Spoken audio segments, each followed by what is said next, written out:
O nosso deputado. No programa de hoje, o jornalista e deputado federal pelo Rio Grande do Sul. Vossa Excelência que tem que dizer qual é a jurisprudência.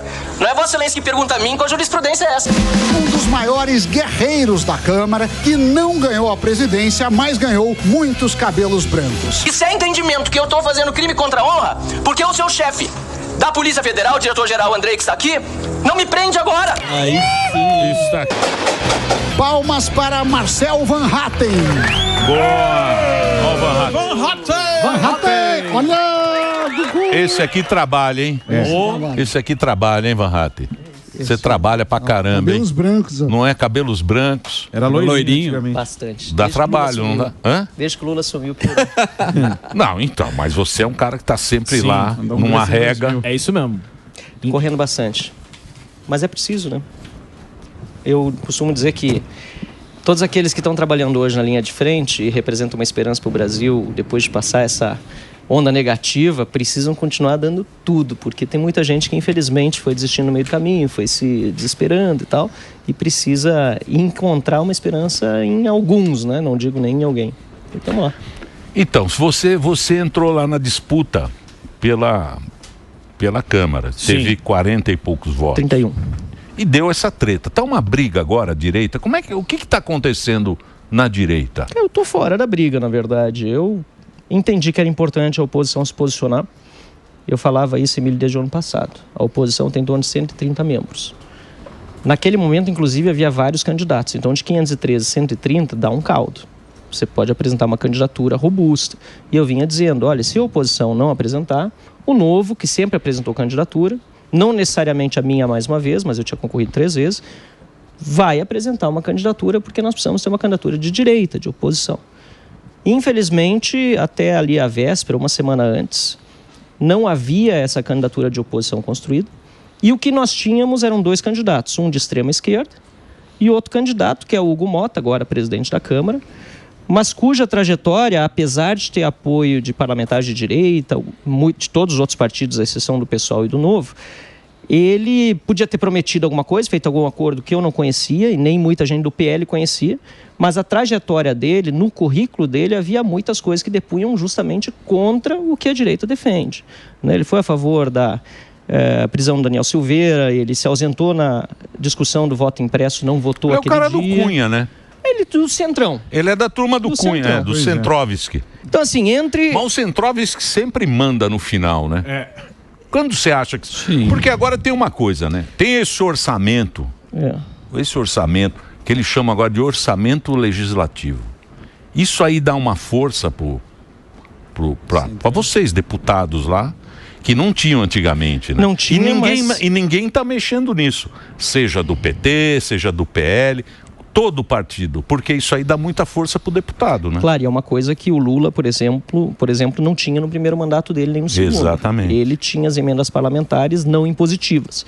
Isso mudou na época em que Dilma, uma presidente muito fraca politicamente, tanto é que depois, em virtude também disso e do crime de responsabilidade que cometeu, sofreu impeachment, ela foi quem cedeu ao Congresso as emendas impositivas. Elas eram antes assim, você votou com o governo, pagava, não votou com o governo, não pagava. Mas eu posso ser contra as emendas, não acho que seja um instrumento bom de política pública, porque o deputado, ele aloca as emendas normalmente primeiro em virtude do ganho eleitoral que ele vai ter e não em virtude do ganho de política pública para a região.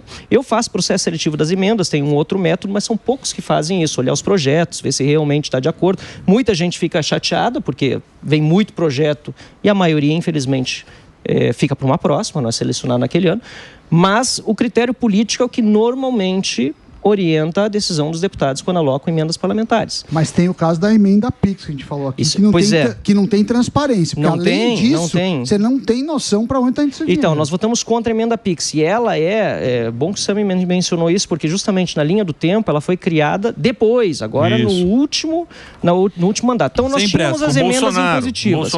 Do Bolsonaro. Mas ela foi também, justiça seja feita, uma inovação do próprio parlamento. Sim. Inovação negativa. Sim. Eu, por exemplo, finalmente entre aspas, rendi as emendas PIX no ano passado, passei a indicar algumas emendas PIX desde que o município mostrasse antes exatamente o objeto, qual é o projeto que vai fazer.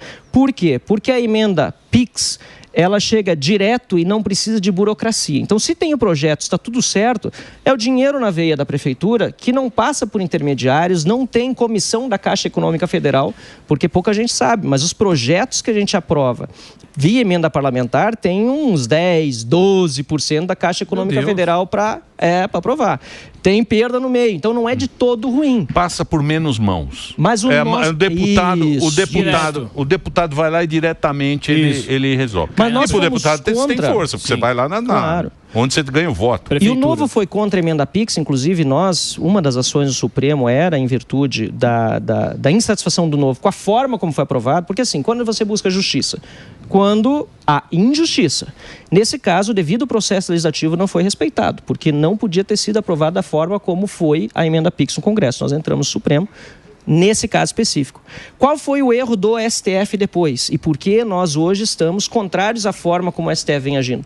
Porque aí sim, Sami, além das emendas PIX, que são as transferências diretas, seria um nome, né, digamos, formal, mas todo mundo chama de emenda PIX. E além das emendas de comissão, que também nós discordamos, porque não tem transparência nenhuma. Não, absurdo. Os líderes escolhem, mandam para os seus apaniguados, como o Lula fazia lá atrás no passado, hoje os líderes partidários fazem. E por isso que o Lula não está gostando. Eles ainda bloquearam todas as emendas individuais impositivas. O que aconteceu comigo, para encerrar essa questão assim, do porquê que eu estou contra a interferência do STF nesse momento nas emendas? Várias emendas que eu indiquei para o Rio Grande do Sul, de última hora tiveram que ser remanejadas. E muita gente que estava esperando recurso direto na veia por causa da enchente da calamidade. Porque aí você precisa mandar o dinheiro direto. Como é que o cara vai recuperar uma ponte que caiu, um hospital que caiu a parede da noite para o dia? Muitas eu tive que remanejar, muita prefeitura, mais de 50, se não me engano, vão ficar para o ano que vem, aliás, para esse ano agora, para receber recursos, por causa dessa decisão do STF que fez tábula rasa, né? Botou todo mundo no mesmo patamar e, mais uma vez, acabou interferindo no processo legislativo, interferindo no processo orçamentário e, infelizmente, beneficiando o governo. Porque sabe o que aconteceu, Emílio, que pouca gente fala, com as emendas que não foram indicadas pelos deputados no final do ano passado, dia 30 de dezembro, isso é uma decisão do Supremo. Líderes não podem mais indicar. Tinha acho que uns 2 bilhões ainda para trás. Tinha que indicar de alguma forma. Sabe quem indicou? O ministro da Saúde, do governo Lula. E nós entramos no TCU, porque ele indicou do jeito que ele quis. Sempre funciona. Para os amigos dele. Então, mas não Entendeu? são os amigos. Mas essa briga vai ser eterna? Como é que vai resolver essa briga? Porque vai ficar essa briga, né? De vocês com o Supremo. Tem dois jeitos de resolver. A pergunta é ótima. Uma é do jeito certo, que é assim, vamos estabelecer o que é emenda parlamentar impositiva mesmo, quem tem direito. Tem emenda, por exemplo, tem uma emenda que até, nessa circunstância, até acho boa, que é do deputado Altineu, do PL. Ele está dizendo, já que está dando confusão, vamos pegar então todo esse bolo de emendas e fazer tudo impositivo e cada deputado e cada senador ganha igual. Bom, aí não tem mais secreto, né? E tira a emenda PIX. Mas aí enfraquece o executivo, né? Aí o presidente não vai ser o quê? Por isso que... Então... Pois é, mas aí o executivo, ele faz de acordo com os critérios de política pública, de dados realmente, aquele hospital está precisando, estou mandando recurso, ou estou mandando para um hospital que já tem muita coisa, só estou mandando um equipamento a mais porque ali eu tenho um amigo que é meu prefeito. Aí você tem que ver como é que você vai fazer. Mas eu concordo que deveria estar mais no executivo, porque é o executivo que deve entender de política pública. Sim, mas eu acho que o que manda são os caciques, velhas raposas. Você se sentiu assim, né? Com 30 e poucos votos contra 444 do Hugo Mota, você viu que existe uma relação entre PT, PL e são amigos de políticos, né? De favores. Você não sentiu? E aí colocam até como traição. Tem muita gente que levanta a bandeira do Van Hatten lá, rede social, mas na hora de votar, vai para um outro lado. Você sentiu isso como uma traição? Primeiro deixa eu agradecer os 30 que votaram em mim, além do meu voto, são 31. Então eu agradeço os votos que foram dados em mim. Eu entendo também que muita gente já tinha compromisso antes de eu lançar a candidatura uma semana antes, já tinha feito alguma espécie de compromisso, não tinha previsão de que eu ia concorrer. Qual compromisso? Bom, aí não sei, mas aí cada um com a sua consciência e eventualmente algum compromisso positivo, né? Eu mesmo disse na campanha, viu, Daniel? Eu disse o seguinte, olha só, nós queremos impeachment do Lula, nós queremos CPI do abuso de autoridade, nós queremos que não se paute mais aumento de imposto na Câmara, nós queremos, como pauta de campanha também, que a corrupção volte a ser combatida, né? E, finalmente, que as prerrogativas dos parlamentares sejam respeitadas e pessoas como eu, por exemplo, não sejam perseguidas por coisas que falaram na tribuna. Boa. E eu disse na campanha, se o Hugo Mota se comprometer com isso, porque o passado dele não demonstra isso. Eu retiro a candidatura e apoio ele. Perfeito. Então, se alguns deputados têm alguns compromissos mais específicos e fecharam com ele, o que eu posso dizer? Agora, sob o ponto de vista de briga dali para frente, eu digo isso é página virada, passou. A gente perde tempo com esse tipo de discussão, num momento em que a direita tem que estar unida. Perfeito. Eu tenho certeza, por exemplo, que o presidente Bolsonaro, a ele não interessa nada esse tipo de discussão. Porque é o momento em que ele está mais fragilizado do seu ponto de vista de perseguição jurídica e política e que ele precisa ter mais apoiador. Então, o apoiador que está em volta dele, criando treta na direita, na minha opinião, está prejudicando ele, certo. A mim e a todos os que estão perseguidos. Não é e como é que foi lá? É o que eu penso. E como é que foi lá com a OEA? Como é que foi? Você estava lá no... Tava. Como é que foi lá com o... Como é que chama? Vaca? Pedro Vaca. Eu não gostei muito da cara dele. Cara dele. Me inspirou muito. Olha só. Mas olha só. Não passou uma credência. Não passou, cara. Vocês viram ele ou não? No álbum de figurinha? Não sei. Ainda não. No álbum de figurinha. Bom, bom, cara, cada um tem a sua, mas quem vê cara não vê coração, verdade, né? Vamos olhar pelo lado. Vamos tentar ser Mas e aí, como é que você que estava lá, como é que foi? O Emílio, quando eu cheguei aqui, ele falou: não acho que você é idiota porque eu não julgo pela aparência. Foi o que ele me falou. Ei, Marcel, conta aí. Eu vi agora. Conta aí, porque bom, vamos lá. Assim, mais uma vez, eu gosto de olhar para o passado. Isso aí pouco está se falando na mídia. É verdade. Tá nada. É isso aí. E quando fala, mostra ele com as ONGs de esquerda, mostra ele com o STF, mas ele com as vítimas dos abusos que estão sendo relatados, isso tem saído pouco na imprensa em geral, né? Claro, tem a imprensa também que dá, mas aí é uma imprensa que, digamos assim, editorialmente já está alinhado. Por que ele está aqui? Quem que também está censurado. Então, ele está aqui. Quem é que trouxe ele para cá? Qual é a história dessa presença aqui no Brasil? Nós temos ido a Washington já há alguns anos. Pelo menos desde 2022, ou seja, antes ainda do início do governo Lula, já houve visitas à OEA para relatar censura no Brasil. Por quê? Porque o Brasil, assim como quase todos os demais países da América Latina, e os Estados Unidos e Canadá, são signatários do tratado que criou a OEA e a Corte Interamericana de Direitos Humanos, que faz parte do sistema da Organização dos Estados Americanos, OEA. A Carta da OEA tem uma série de preceitos que precisam ser respeitados pelos Estados-partes, dentre os quais a proibição de que se faça censura. Então, começo por aí, porque tem muita gente, inclusive na imprensa aí, essa aí que você disse que está dando pouco, dizendo, não, mas ele vem aqui, mas ele tem que saber que no Brasil tem uma lei, tem uma Constituição. Primeiro, tem muita gente que não está respeitando lei e Constituição. Certo. Mas segundo, esse Pedro Vaca especificamente e a OEA não estão preocupados com lei e Constituição imediatamente. Imediatamente, a preocupação deles é com o quê? Com a Carta da OEA, que é um tratado internacional que o Brasil faz parte. Ele tem que ver, o Brasil está respeitando isso que está escrito aqui sobre censura? Assinou. Todo mundo assinou, faz parte. E todo mundo paga para manter. Tá. Que é um detalhe interessante. Os Estados Unidos paga mais de 50% do custo da OEA e o Trump congelou por 90 dias o din-din da OEA, o que também está influenciando o trabalho não só da OEA, como de outras agências, porque estão tendo que demitir gente, está tendo toda uma preocupação grande com isso. Voltando às nossas denúncias, então, desde 2022, entramos com denúncias na OEA, várias pessoas, eu também, eu pedi uma medida cautelar do caso do X, do bloqueio das contas aqui no Brasil, aliás, do bloqueio geral, não foi aceita a minha medida cautelar, o pedido de medida cautelar, mas entrei com uma nova em 18 de novembro, pedindo que fosse analisada a minha situação como parlamentar por estar violado o meu direito de me manifestar na tribuna, de acordo com a própria Carta da OEA. Essa ainda está sob análise.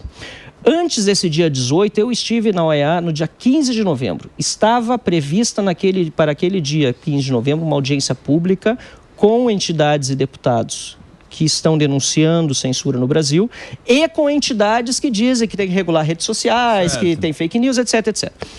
Ia acontecer no dia 15 de novembro a audiência. Uma semana antes, nós recebemos um aviso por e-mail dizendo que a nossa audiência não ocorreria no dia 15. Depois a gente veio a saber que ela foi postergada, porque o governo brasileiro tinha pedido uma visita presencial do Pedro Vaca no Brasil para analisar a situação da violação dos direitos humanos. Nós já tínhamos sugerido visita, nunca feito um convite oficial, é verdade, mas claramente o intuito do governo brasileiro com aquele convite era o de atrasar a nossa audiência pública, sim, e de trazê-lo para só ouvir aqueles que supostamente o governo pensa serem seus amigos. Na minha opinião, foi um tiro no pé, porque ele veio para cá, começou no STF, acho que foi uma bola fora. Acho que você começa ouvindo as vítimas. Começou no STF, foi lá, ouviu. Por outro lado, nos deu a condição de dizer o que o STF tinha falado que não condizia com a realidade e passou a ouvir parlamentares, deputados, senadores, jornalistas, advogados, donas de casa, pessoas todas estão censuradas. Que é o que a gente está vendo aí nas redes sociais. Sim. E agora vai para onde isso aí? Ele vai fazer um relatório, o Vaca? Ele faz um relatório? Hoje ele está em São Paulo. Tá. Ele está em São Paulo, às 14h30 ele encontra jornalistas censurados, pessoas que mandaram e-mail. Semana que vem ele recebe mais algumas audiências por Zoom, pelo que eu tenho informação, e depois ele faz um relatório. Qual é a minha impressão? Primeiro, foi muito importante que a gente conseguiu o óbvio, que era que os relatos, pelo menos as vítimas que quisessem, fossem gravados. Então o meu foi gravado. Teve gente que disse, olha, eu me sinto perseguido, eu acho que vai ter retaliação se eu for gravado, eu quero que meu relato seja anônimo, né? Ou secreto, digamos assim. Até para se proteger. Para se proteger, tá certo. Mas quem decide tem que ser a vítima. Porque inicialmente eu vi uma conversa, não, porque a OEA faz aqui, mas não queremos gravações, é bom que a gente tenha. Então isso foi aceito. Foi gravado, quem quis gravou, quem não quis não gravou. Então, à medida que a gente foi ouvindo os relatos, é impossível, baseado nos fatos apresentados, que no relatório dele não tenha a verdade do que está acontecendo no Brasil. É claro que vai ter também, como ele visitou ONGs, visitou o governo, vai ter algum contraponto lá dentro que é necessário também. Se eu defendo o devido processo para mim e para as vítimas de abuso, eu quero que quem abusa também tenha o devido processo. Porque tem um termo agora, não é desinformação, tem um termo bonito. Desordem informativa, não é isso? Não, é um termo bonito que eles acharam. O termo sempre é lindo. É um termo bonito. Corrosiva. Não, é um desinforme. É bonito esse termo. É Sempre bonito. são, mas para descrever coisa... Como eles acham? A Coreia do Norte na República Democrática Popular? Sim, claro. E é democrática? Claro. É do povo? Mas agora ele vai fazer o relatório. Vai fazer o relatório e é o seguinte, aí os estados parte... Primeiro, tem um impacto, antes do relatório, acho que tem um impacto internacional, nacional importante, porque isso obviamente dá moral para a oposição. Nós vamos lá, nós falamos, nós desabafamos. É importante, porque a gente se sente ouvido por alguém. Então, independentemente se gostou da cara dele ou não, e assim, tem algumas histórias do passado dele que é mais assim, não, porque isso aqui tem que regular mesmo, o Musk comprou o X, não foi, tirou toda a checagem de fatos, isso é ruim para a liberdade de expressão. Bom, tem, mas ele também é um cara que fez, o mestrado dele é todo baseado em liberdade de imprensa. E sendo de esquerda ou de direita, se você tem uma defesa de liberdade de imprensa, sinceramente, você defende que o jornalista não seja perseguido pelas suas opiniões. Então isso dá uma força para a oposição nacionalmente e leva o assunto para um âmbito internacional antes do relatório. Feito o relatório, quais são as consequências? O Estado parte, quando recebe uma recomendação da OEA, é como se ele tomasse um puxão de orelha do pai, entendeu? Isso aconteceu várias vezes, com Venezuela, com Cuba, com outros países. Resolveu? Olha, a gente sabe a situação desse país. Tem muitos países que, infelizmente, continuam violando direitos humanos, apesar dos seguidos relatórios da OEA. Mas esses relatórios da OEA acabam reduzindo a influência desses líderes internacionalmente e tirando também, ou desgastando, tirando, né, o poder desses partidos políticos de continuarem fazendo o que estão fazendo.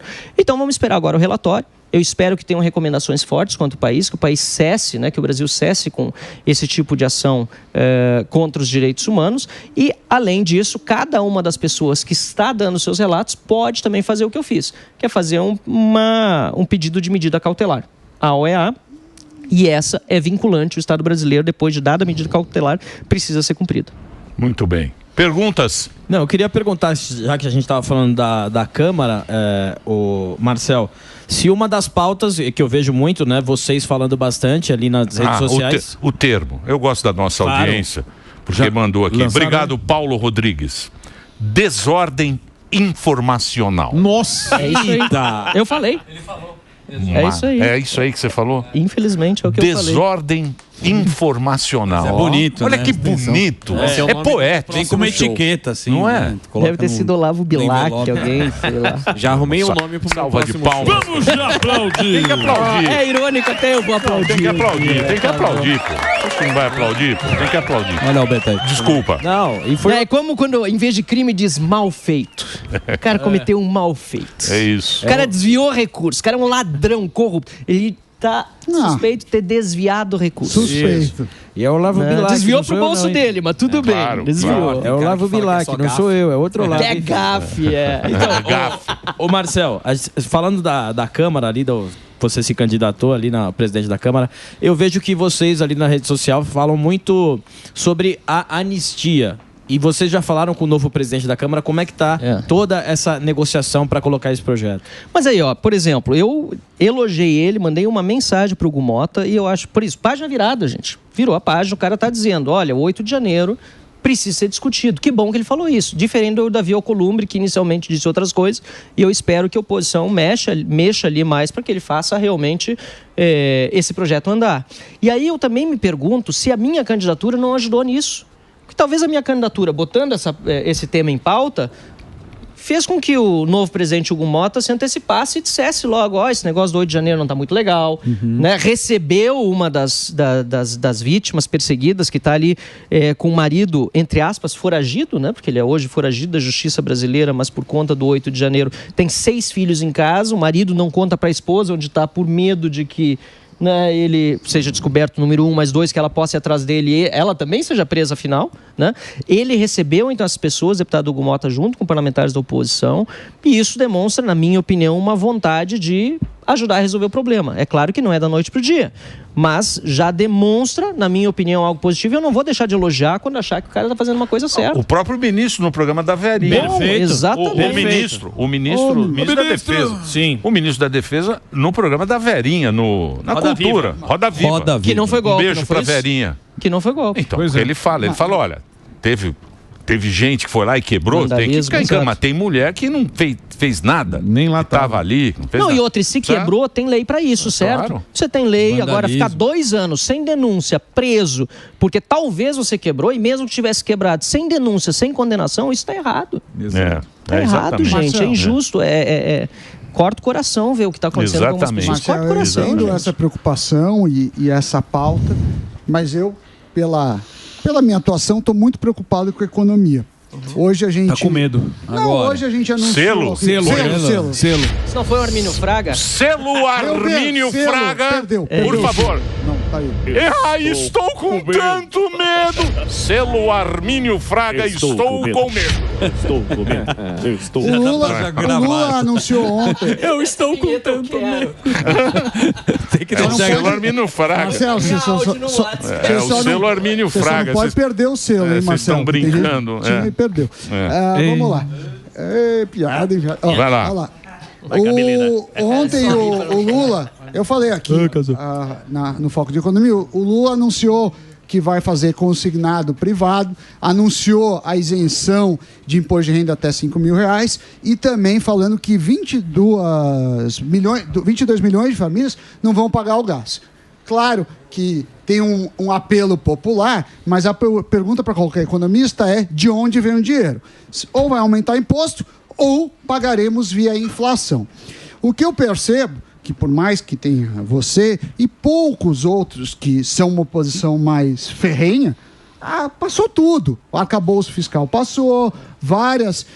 E aí, o que a gente vai fazer? Vai passar isso ou você ainda tem alguma esperança de bloquear? Porque o que eu acho que daqui a pouco a gente vai ter uma inflação que já está muito alta, mas fora de controle. Hoje a gente já paga o imposto da inflação, mas fora de controle a gente vai para um caminho da Argentina, mas não a Argentina agora que está se endireitando, da Argentina do passado. Pergunta longa. Bom, concordo com você 100% e, aliás, por isso também eu coloquei na minha pauta que não aceitaria nenhum tipo de aumento de imposto. Na Câmara, realmente só se aprovou ou aumento de imposto ou aumento de despesa, né? A gente não teve grandes esforços, a não ser no final do ano, e você deve concordar, né? Foi muito mirrado o pacote, quase inútil que o governo mandou e por isso teve uma reação do mercado muito ruim.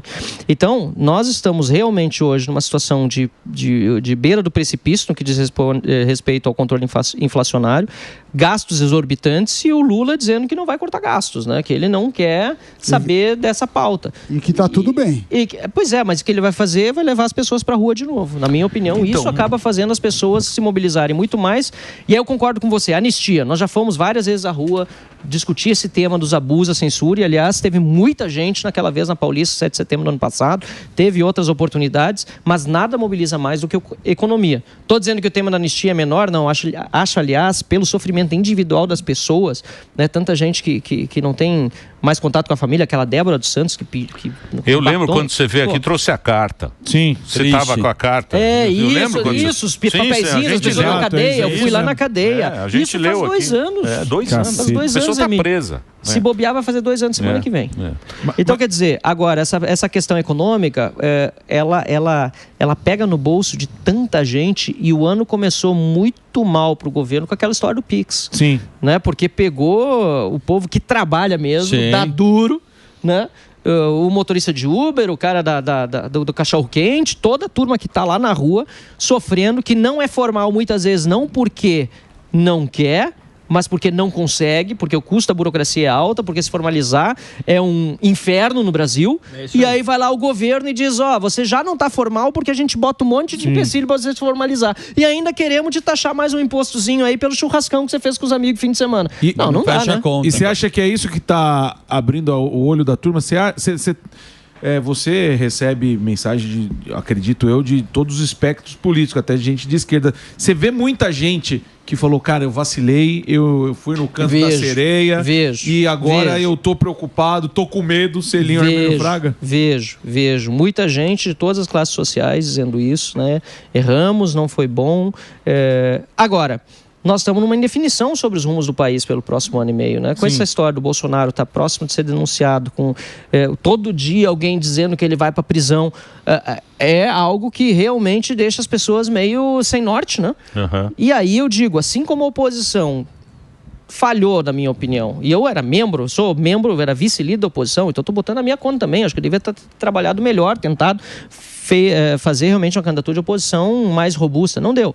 Eu acho que agora é hora da gente até aprender com esse tipo de equívoco passado e sentar e dizer, o que nós vamos fazer daqui para frente? Que projeto de Brasil nós queremos? E aí não precisa definir candidato, mas tem que botar todo mundo sentado junto. Exatamente. Um cara que está fazendo isso muito bem, aliás, é do meu partido, já teve aqui algumas vezes, é o Zema. Sim, ele é mineirinho, vai indo, mas está conversando com o Tarcísio, vai no Ratinho. Então, mas tem que ter um projeto, né? Tem que ter alguma coisa. Eu vou fazer um break. Tá. Aí sim. Então vou fazer um break rapidinho. O Instagram... eu sou fã dele. Eu também gosto muito. O nome é dificílimo. É isso aí. Por isso que ele não tem tanto seguidor. Eu falei pra ele colocar Marcel Silva. Sim. Marcel Loirão. Não quero. Ou Marcel Loirão. Marcel Loirão é bonito. Ele não quis. Ele não aceitou. Marcel Loiraça. Marcel Van Grisalho. É Marcel. É Marcel Van Hatten. Você que tá no rádio. Marcel VANHATTEM. Marcel Van Hatten nas redes sociais para você seguir. Faz um trabalho espetacular lá em Brasília. Vamos fazer o break, Reginaldinho. Vai lá. Só pra gente não sair desse tema que ele falou sobre uma liderança. Tem Bolsonaro? Meu Deus, interrogação. Ninguém sabe. Meu Deus. É uma coisa que eu sempre bato aqui e sempre falo, que é o lance da direita. Você falou que o Zema é um cara que tá conversando aqui, conversa ali. O que você acha que vai ser dessa questão da direita? Independente de nome, como você falou. Você tá notando isso, uma aproximação das pessoas, independente do partido, para falar, se organizar direitinho, a esquerda não volta nunca mais? Se você olhar meus tweets desde a eleição da presidência, não tem um entrando em treta. Nessas aí que muita gente comentou e etc. Inclusive provocado a entrar, eu simplesmente abri mão. Por quê? Porque eu entendo que ainda mais agora não é momento da gente entrar nesse tipo de discussão mesquinha, porque a gente se quebra. Né? Vai olhar a esquerda, eles se quebram também, mas eles se quebram muito mais internamente. É difícil você ver. Às vezes vai o Ciro Gomes lá falar umas coisas. Repare bem. Então, mas eu acho que não é nem nome nesse momento, é a pega. Discurso. A pega do Lula ficou no passado. Esse Lula que a gente vê aí, que a gente viu da agora... picanha? Não, esse Lula aí é um Lula de 30 anos atrás. Discurso antigo. Ele parou no tempo. O Lula não é o cara agora é o Van Hatten, agora é o Nicolas. Agora é essa galera. É isso que está chegando no povo. Só que é o seguinte, o Bolsonaro também, tá ok? Também já está 8 anos que está Bolsonaro. Qual é a turma que vai olhar para frente e vai falar, porra, é isso aqui, ó. É nós. É nós, estamos aqui, o Brasil vai ser isso aqui, ó. Porque eu acho que o que está faltando é justamente isso. Você tem uma liderança como um projeto. É um projeto, é uma coisa. É falar, porra, o Brasil vai ser, sei lá o quê. Não sei que eu não sou político. E como que tá a turma lá? Não, você tem razão aí, tema não falta. Há uma desesperança no ar. um desgaste realmente de muitos anos de mesmos discursos de lado a lado. E a gente viu lá na Argentina, por exemplo, isso ser rompido com o Milei, que chegou. Eu fui lá acompanhar o primeiro turno, foi uma loucura. Mas na política não tem regra. Na Argentina você viu um Milei, que é um cara assim, um libertário inclusive, um troço de louco, um cara que eu só conheci de ter vindo no Fórum da Liberdade como deputado dar uma palestra. Lá fiz uma entrevista rápida com ele, nem imaginava que ele ia ser presidente pouco tempo depois. Então ele é uma figura nova. Mas do outro lado você vê o Trump, que peitou todo mundo, foi para cima e se elegeu presidente. Então, assim, não tem muita regra. Mas você tem que ter em mente o que a população está buscando naquele momento, né? E aí eu concordo contigo, Emílio. Eu acho que está faltando um pouco esse feeling ainda de onde está o grande tema da nação. O Nicolas conseguiu pegar muito bem nessa questão do Pix aí, quando ele fez aquele vídeo, não foi à toa que viralizou daquele jeito. Agora nós temos outro tema e eu quero, inclusive, eu estava com o nome na cabeça e esqueci agora, até queria fazer uma espécie de, pelo menos uma homenagem do ciclista que faleceu ontem em São Paulo. Que triste. Cara, isso aí as pessoas não saem mais na rua porque estão com medo, e não é de hoje, não é depois disso, mas vai piorar. Isso é por quê? Porque durante o governo Bolsonaro, vamos tirar a figura do Bolsonaro, mas as políticas apoiadas por ele, mas até ele mesmo, porque ele é um cara linha dura e dizia, né, bandido tem que cumprir lei, não tem que estar recebendo privilégio, tem que estar na cadeia, essa pena de cadeia, assim por diante. Os índices de criminalidade eram muito menores. Sim. E agora o que está acontecendo com o Lula? Porque o exemplo, nesse caso, a segurança vem de cima. Então, acho que tem certos temas que a gente precisa se organizar melhor, a oposição tem que vir e tal. Questão econômica, onde é que está pegando? Qual que é? Sim. A nossa sorte é que o governo Lula dá muita oportunidade para nós. Dá pauta para a oposição. É muito ruim. Esse negócio do Pix é ruim. Negócio da Janja lá falando do Musk esses tempos atrás, meses atrás, nos botou mais uma vez na mídia internacional. É ruim. E isso tudo é ruim para nós como nação, digamos assim, mas pelo menos nos dá uma pauta. Agora o negócio das quentinhas também.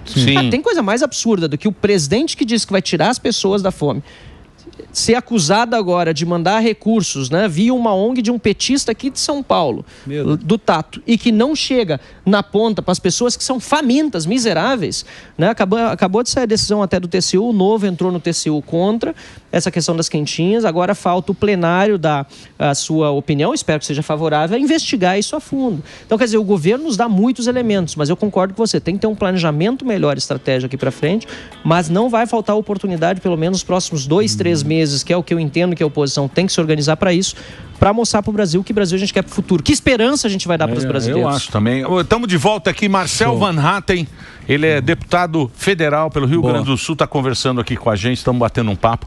Eu queria tocar num outro assunto que também ninguém está falando. Eu sei que você vai falar. USAID. É isso aí. Você tem alguma pergunta do USAID? Não, só Vitor Medrado, o nome do ciclista. Vitor Medrado, sentimentos à família dele. E até vi um post hoje de uma familiar dele que é do estado de Minas Gerais. Força para todos, eu vi que tem manifestação e força para todos que estão diariamente sofrendo com isso, sabe? Foi ele ontem, mas infelizmente Brasil afora os relatos são diários de pessoas que estão morrendo por causa da... E a gente vai se acostumando com isso. Pois é, como se fosse normal. Meu Deus do céu. Meu Deus do céu, um celular. Coisa horrível. Você estava falando de... É bem triste, tá? Força para a família mesmo. Estava falando da USAID e tem uma história, né, dos recursos, né? Mais 70 bilhões de dólares que era para lá. O Elon Musk é um cara que já até bateu um papo com você e agora está denunciando essas ONGs que parou até no Brasil. O que você está sabendo dessa história? O que você acha que vai rolar? Olha, isso aí é o típico caso de os Estados Unidos entregar com uma mão e tirar com outra, tá?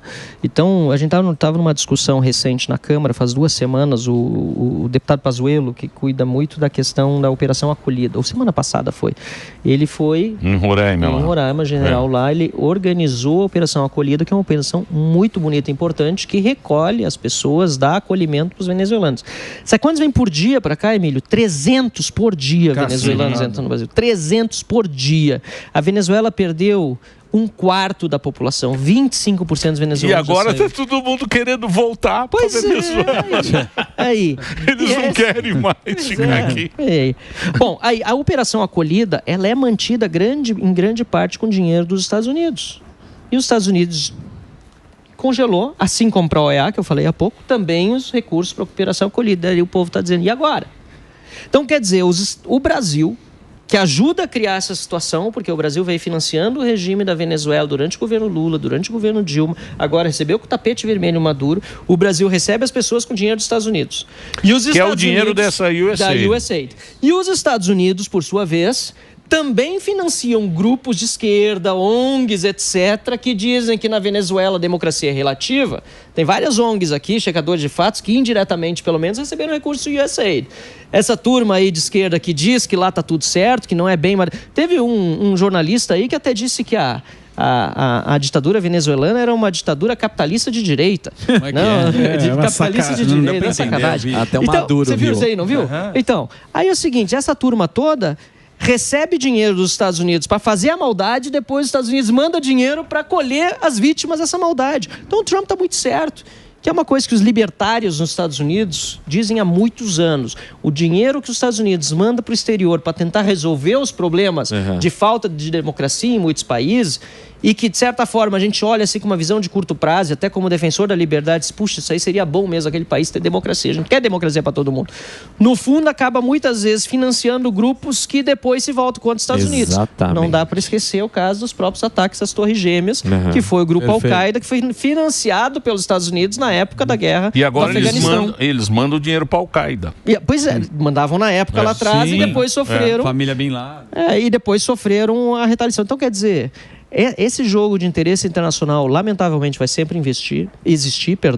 Nós temos aqui no Brasil o MST, e o MST, e agora até a guerra de Israel, acho que ficaram com medo, mas o MST mandava todos os anos uma comitiva para a faixa de Gaza para colher azeitona. Sabiam disso? Não. Nossa, não sabia. Não sei. Onde tem a foto. Onde tem a foto. Você acha que o MST ia lá para colher azeitona? Tem o muro. Ou era para treinar os militantes deles e tal, para fazer o mesmo terrorismo que o Hamas faz aqui? Então, quer dizer, essa interação internacional, ela existe tanto na esquerda como de governo de direita, assim por diante.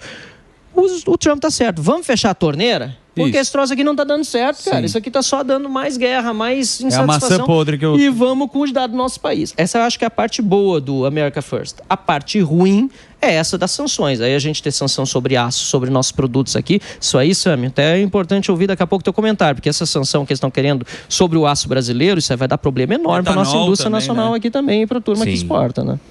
Então, mas isso aí ele já tinha feito na outra. E depois veio as cotas. Então, ele vai negociar. Na verdade é isso. Ele é um negociador nato. Ele vai lá e diz, vou comprar a Groenlândia. Ele cria um problema para depois ter uma vantagem na negociação. Que nem o Zuckerman. O Zuckerman, ele negocia assim. É um artifício. Você fala, é o seguinte, você pede a mais quando você vai vender um carro. O cara fala, não vale. Aí você chega no preço que você queria e a pessoa que está negociando acha que levou vantagem também. Não é e assim? tem outra coisa que o Trump está fazendo que ninguém esperava, que era um presidente que se elege e cumpre aquilo que ele prometeu. Então tá todo mundo... Eu estava nos Estados Unidos. Mas agora... Não é barulho. É barulho, mas ele prometeu barulho. Mas agora o Brasil também vai ter que se alinhar com alguma coisa. Porque não dá para ficar em cima do muro com esses caras. Porque, por exemplo, que nem agora, a treta com o Trump tem treta com a China. Sim. Guerra comercial, treta. Não, a treta dele é China. Sim, China. Tá cagando pro Brasil. Ninguém tá preocupado com o Brasil, só nós. A treta dele é com a China. O Brasil agora é do BRICS. O BRICS tem o quê? A China. Pelo amor de Deus. O Brasil hoje... É da série... É da série C. E foi mas o Brasil está alinhado com a China, com a Rússia, dentro do BRICS. Tua leitura é corretíssima. E aí vai fazer o quê? O Brasil vai se alinhar... A Índia já pulou fora. Bonitão. Tchau, pessoal. A Índia já pulou fora. Pelo amor de Deus, né, Miriam? A gente avisou pra caramba do BRICS isso hoje. Eu avisei aqui, quase saiu na mão pra falar. Tu falei ou não falei? E o Irã tá no na mão. Você falou, você tá preocupado com o BRICS. Não. O Irã tá no BRICS. Hoje o Trump falou... Quer negociar a moeda de vocês? O Trump já acabou com o BRICS. Acabou, já. E ele mesmo falou. Mas é onde a gente se alinhou com o Irã, com a Rússia, é onde o Brasil caminha. Eu sei, mas eu tô falando o quê? Qual vai ser a posição do Brasil? O que o Brasil... Vai arregar? Vai dar... Então, como é que o Brasil vai... Como é que ele vai se portar? Como é que ele vai negociar? Com o BRICS ou com o Trump? Isso aí. Essa pergunta é sua. Na minha visão, o Lula vai ficar mais próximo da China. Lógico. Na minha visão, ele não vai China, Índia. titubear. Irã tá junto lá, exatamente. A Argentina saiu, Porque foi convidada, entrou no BRICS, no final, no estertor do governo não era a Cristina, como é que era o nome do papagaio dela lá? O Fernandes, né? Alberto Fernandes. Alberto Fernandes. Então, estava lá, eles entraram, aí saíram. Na minha opinião, ele não vai perder a chance de errar. Exatamente. A Índia já pulou fora. Já. A Índia pulou fora do BRICS. E vai dizer que a China tem muito espaço para o nosso produto, que se os Estados Unidos não quer comprar, manda para lá e assim vai. E nós vamos perder ainda mais. Vamos perder o bonde de novo. Vamos perder o bonde de novo e vamos perder ainda mais chance de... E aí no mês tem uma Europa que está completamente anacrônica, não sabe para que lado vai, não quer fazer acordo de livre comércio conosco do Mercosul, que é uma das poucas coisas que seria importante para a União Europeia e para nós, porque estão lá com vai ficar no muro de a coalizão dos verdes, no muro de dos verdes com os lobistas do agro, que não deixa a Europa negociar com a América do Sul, enquanto isso o chinês continua invadindo não só a Europa, como tomando postos estratégicos no mundo todo. 2049. A Europa está, infelizmente, caminhando para um caminho de... Caminhando para um caminho é feio, mas caminhando numa direção de uma irrelevância, uma relevância cada vez menor. E nós... O Brasil? Não, a Europa. Não, mas a pergunta que você fez, que foi simples, você deu uma bela... Você é muito inteligente. Desculpa, a pergunta é se o Brasil vai para o BRICS. Vai para a China. Vai para a China. Então vamos negociar com a China. Assim, eu respondi, então é isso aí. É isso que temos no nosso cardápio. Hoje não foi hoje que o Lula falou? O Trump vai ter que ver aqui, que nós vamos ter que também... Se me taxar, eu vou taxar também. Vai dormir. Se taxar, a gente tá bom. Eu vi hoje de manhã no Uber. Que disputa. Se os Estados Unidos taxar, a gente taxa também. Lógico. Ô Marcelo, a gente tava falando... Maravilhoso, né? Mas posso falar, o Brasil sempre foi da diplomacia, né? Se você pensar o Brasil, a gente manteve esse puta país aqui na América do Sul, tudo na diplomacia. A gente ganhou território. Se você lê no livro de história, a gente sempre foi na diplomacia que a gente ganhou. Nunca foi nesse negócio de taxar, de guerra, de treta. Nunca foi no campo. Não, sempre os países tiveram... A diplomacia do Brasil é excelente. Sempre foi excelente. Mas, olha, nunca foi nesse negócio. A gente sempre teve... Vai ter gente dizendo pro Lula não ir por esse caminho. Vai ter movimento, não vou dizer que é automático o alinhamento. Agora, a gente precisa lembrar que ele também é um cara que ele está nesse sentido colocando todas as fichas nesse mandato dele para fazer as maldades todas que ele não fez nos 8 anos. O cara vê o que a gente sempre fala, tá com o boleto na mão, velho. É o que o camarote da Globo fala, o Lula Mandela, cadê o Lula Mandela? As últimas declarações dele, tomar cervejinha lá com o Putin, com o Zelensky, não deu certo, a gente ficou irrelevante, acenou mais pro Hamas e não falou nada, né, de Israel. Exato. E por aí vai, e agora a gente vai pro BRICS com a China. Não, é pior, nós estamos sem embaixador até hoje. Sem embaixador, pessoa não grata, e vamos nessa. Exatamente. Por influência, e aqui é interessante dizer, Emílio, foi bom que você lembrou esse episódio, porque nós tivemos o Celso Amorim na Comissão de Relações Exteriores. E lá eu perguntei pro Celso Amorim, quando o Lula comparou o Hitler ao Benjamin Netanyahu, perfeito, né, disse que o que Israel estava fazendo com Gaza era o mesmo que o Hitler fez, que foi um absurdo, assim, ninguém, nem na esquerda, nem na direita, a não ser maluco, podia concordar com aquilo, né? Eu perguntei pro Celso Amorim, você sugeriu ao presidente pedir desculpas por essa declaração? Ele me disse que não. Foi uma das melhores oportunidades que a gente teve de ver quem é o Celso Amorim. Porque ele é o que realmente orienta a diplomacia brasileira. Sim. Né? É o melhor, o posicionamento do Lula mais especificamente. Porque o ministro das Relações Exteriores, Mauro Vieira, é aliado dele, o Celso Amorim. Mas quem manda mesmo é o Celso. E a gente precisa lembrar que foi isso que levou o Brasil a ser declarado persona não grata, na verdade o Lula, e depois retirar o embaixador de Israel. Então, num momento de limite, eu acho que nessa situação China e Estados Unidos, vai lá o Celso Amorim no ouvido do Lula, se é que o Lula já não está com a cabeça feita para isso, esquece Estados Unidos, nós temos só mais 1 ano e meio pela frente, não vamos nos entregar o plano, né? Aí. É um plano. Entendeu?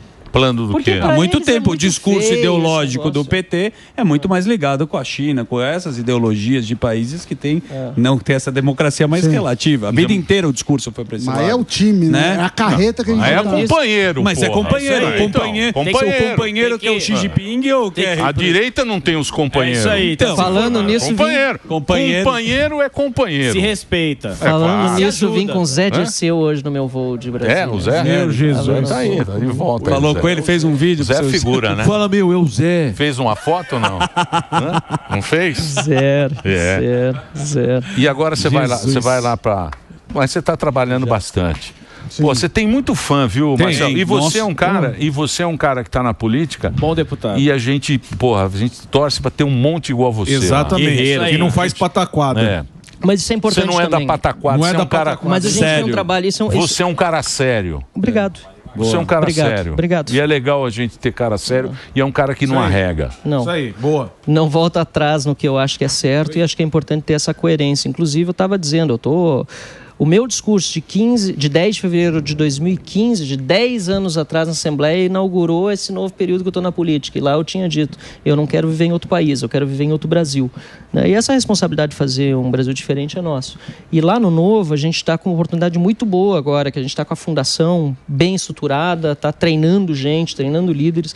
O Novo cresceu muito, nós tínhamos um prefeito eleito em 2020, passamos para 19 em 2024. Tínhamos 29 vereadores, passamos de 260. Pode parecer pouco para o Brasil todo, que o Brasil é enorme, mas a gente foca em crescimento com qualidade, sabe? Porque daí você cresce de 29 para 264, se for exponencial... Não vou fazer o cálculo matemático. Não faz isso, porque daqui a pouco a gente vai mandar no mundo. Vai lá para 3, 4, 5 mil, entendeu? Numa próxima eleição. Então, e aí eu acho que, voltando para aquela discussão, um pouco de treta, etc., acho que não é nem só que tem espaço para todo mundo. Nós temos que ampliar o espaço. Não tem que estar um pensando, não, porque o Novo está crescendo, eu vou diminuir. Não, cara, vamos crescer junto. Nós temos que crescer junto, vamos criar mais alternativas de direito, entendeu? Porque nós temos que conquistar espaço. Não dá para ficar lutando só para os mesmos 40%, 50% e brigar em cima da rejeição do outro. Vamos levar esperança para as pessoas, vamos levar uma coisa boa para a população brasileira, gente. Projeto, né? Coisa que não tem nada melhor que a pessoa ter um emprego, ter a oportunidade de trabalhar, entendeu? E a gente defende tudo isso. É isso aí. Pô, obrigado pela sua presença aqui. Eu vou agradecer, Marcel Van Hatten. Nas redes sociais, o Instagram, Marcel Van Hatten, para você seguir o Van Hatten, deputado federal do Rio Grande do Sul. Mais uma vez, obrigado aí por você ter vindo.